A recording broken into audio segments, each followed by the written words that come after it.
we go. Alrighty, guys. Welcome to our first episode of the Are You Good podcast. My name is Esme, and I'm the Dean of Students at Sonnenberg Schools, and I'm here with... I'm here,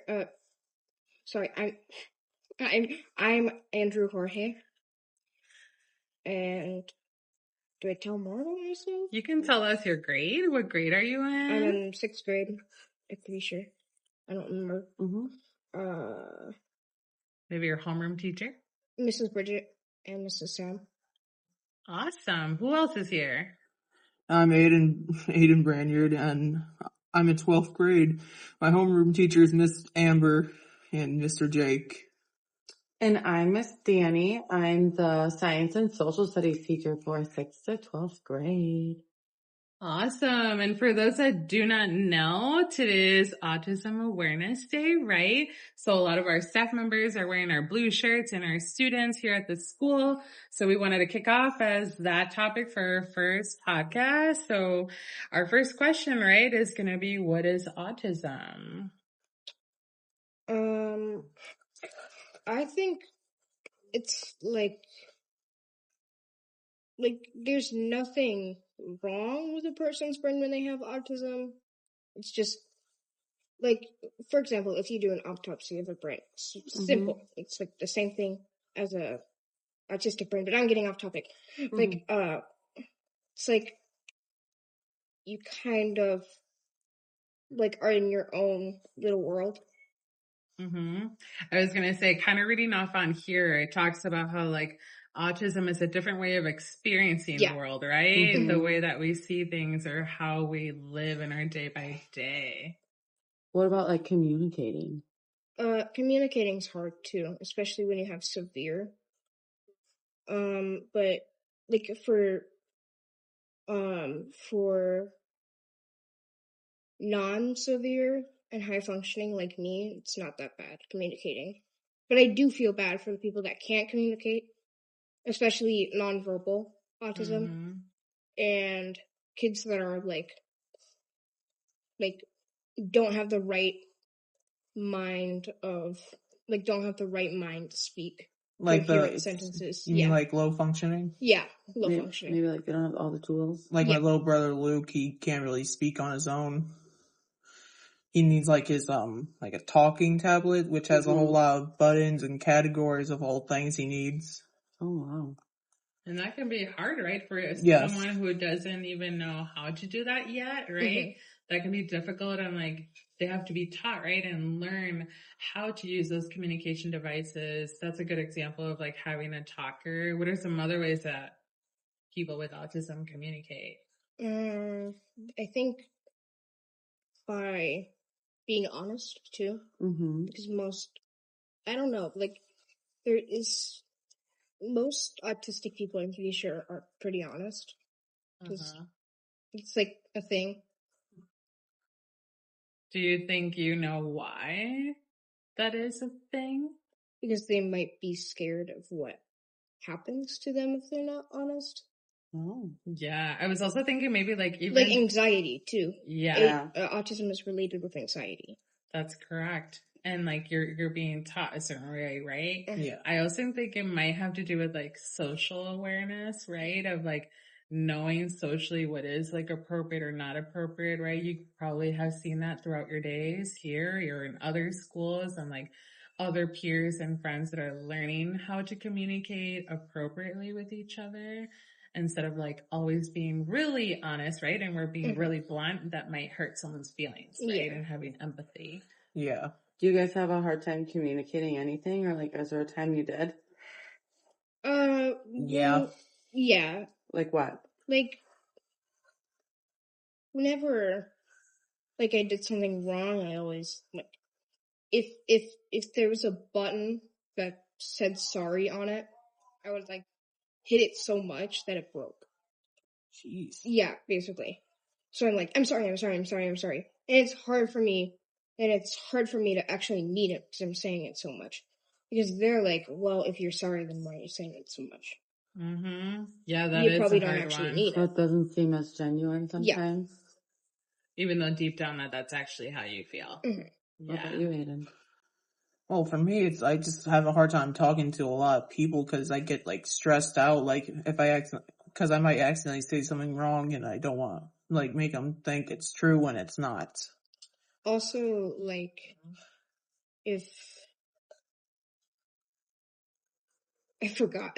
You're okay. I think I kind of agree with Aiden too. Like, it's so scary to not know how someone is going to see me or my view of like how I say something. They might take it the wrong way, right? Yeah. And then you're like, oh my God, that's not what I meant. I didn't want to hurt your feelings, or I didn't mean that. So that can be really hard, which can be intimidating. And I think that's hard for all of us in general too, but even harder for your other students too, to be able to communicate those things. What about your feelings? I know that can be a hard conversation to have, right? You Is have that lots of something? them? All the time? All at once? It's probably also, I don't like have a lot of feelings at once. Okay. Like it's a spectrum, basically. Yeah. Everyone's different, so I don't have a lot of feelings at once. Probably because I'm high functioning, but it's also a spectrum, so it's probably not that either. And I know you guys are older now, right? So maybe we can have this discussion as well, but like, how was it for you guys learning like coping skills in order to like regulate, right? When we are feeling like super overwhelmed with emotions. It was kind of sad because like they were like I thought when they were teaching us to that, like I thought, you know what I mean? Like I thought we were wrong in some way. Yeah, like you were being taught this so you can stop feeling the other way. That makes I felt sense. like we were built wrong. That's not true. I know. You're not built I know wrong. It's not true. It's just, I'm just saying, Yeah, when in we that learn moment. about coping skills, How about you, Aiden? Do you have a similar experience to that?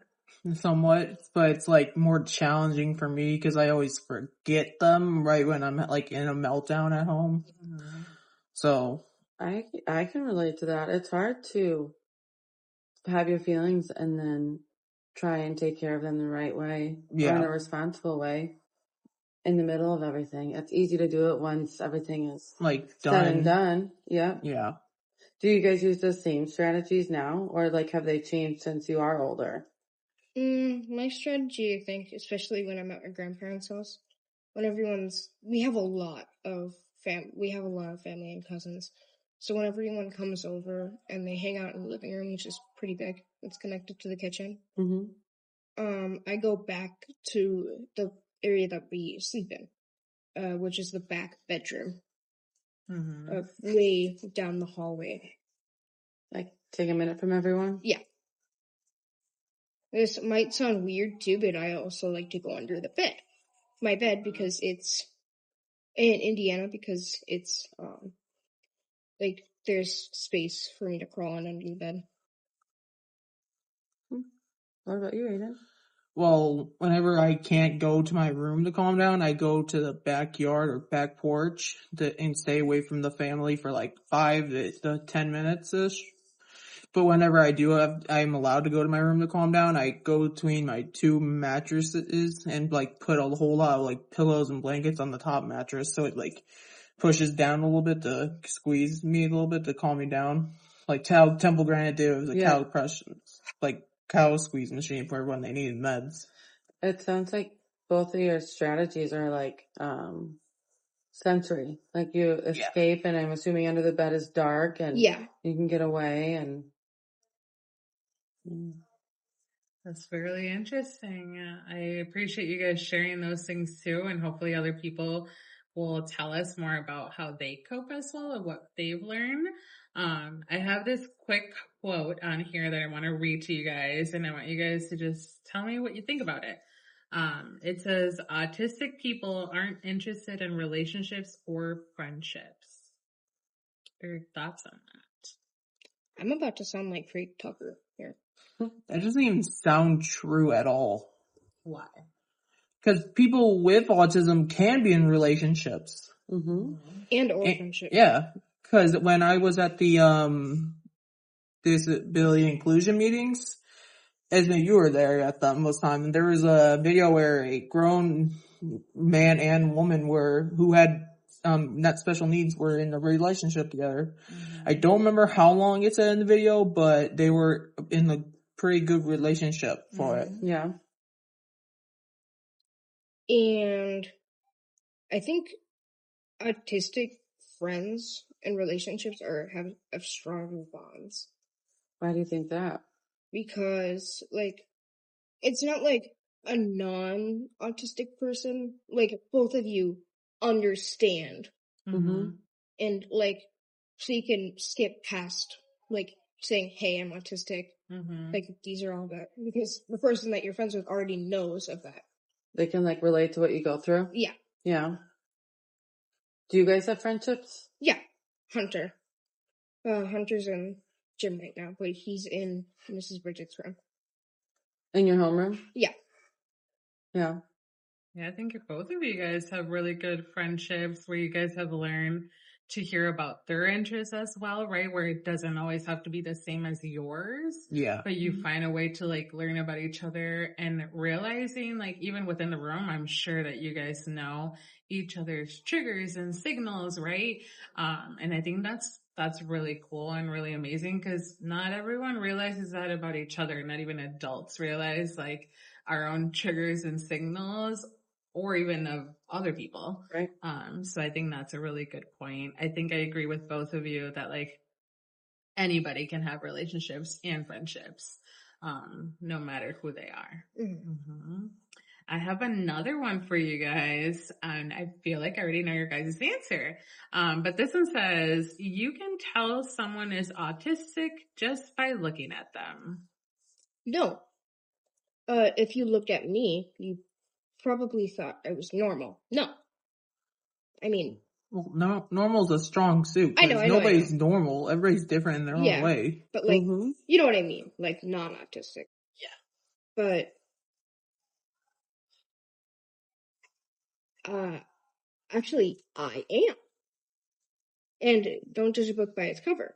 Mm-hmm. I like that. True. Yeah. Do you have anything different to say, Aiden, about that? Not really, because for my not for exactly me, but my little brother Luke, people can tell how he has autism because he needs his talker, and on Halloween he has the bag that says I have autism and I can't really speak on my own. My mom made that bag for him because nobody would know if he's trying to say trick or treat on Halloween. Oh wow! And so that probably also because I don't think if he didn't have those things, people would probably think, oh, he doesn't really want to just talk. He doesn't want to talk to us. We should give him some space. Nobody would think he has autism then. Right. Mm-hmm. It's like with non-verbal autism, you're trapped in your mind. Yeah. Too. And my parents did take my little brother to get tested, and to the doctor, my little brother is 3 years old in his mind. How old is he? He is, let me do the math correctly. He's 4 years younger than me. So 14, I think. Okay. He's 14 right now. But in his mind, he thinks he's 3 years old.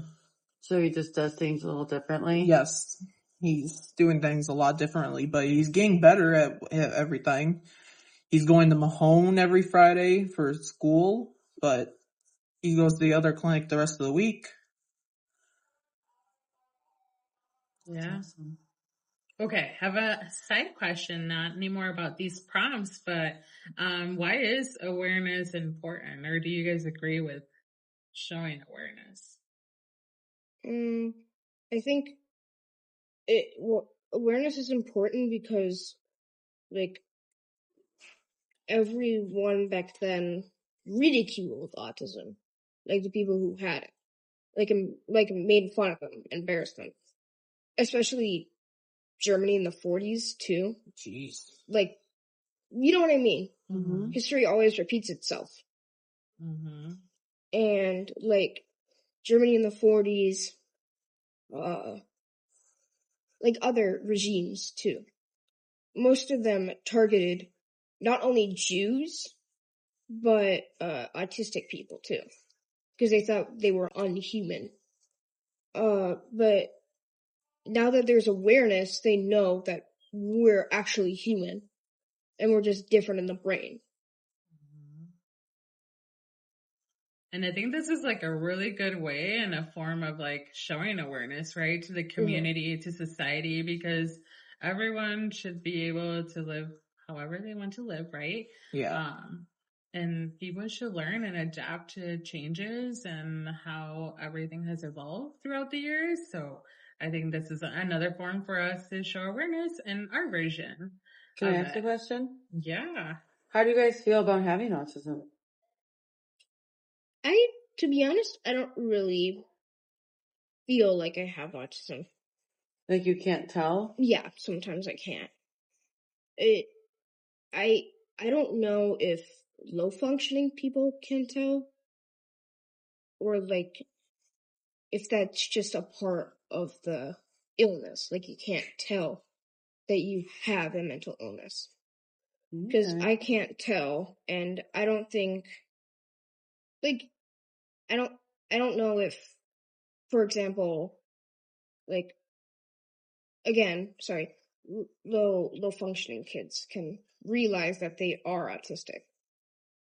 I think they can, but maybe it's it's probably me being and I don't want to sound mean here, but it's probably me being high functioning. So I don't know, but we don't know. I don't know. That's a good point. Like not knowing, and it can be hard for them to communicate that, right? We kind of talked about that earlier. Yeah. And we might not ever know. How about you, Eden?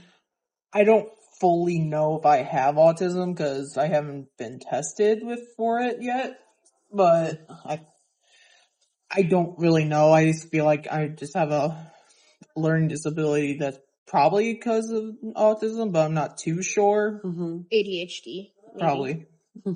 I know I have that though. Me too. I have depression, ADHD. That's a topic for another day. Yes, that is. But okay, to wrap it up before we head out here, how about we all say one thing that we can do to support those that have autism? Let's just start us off there.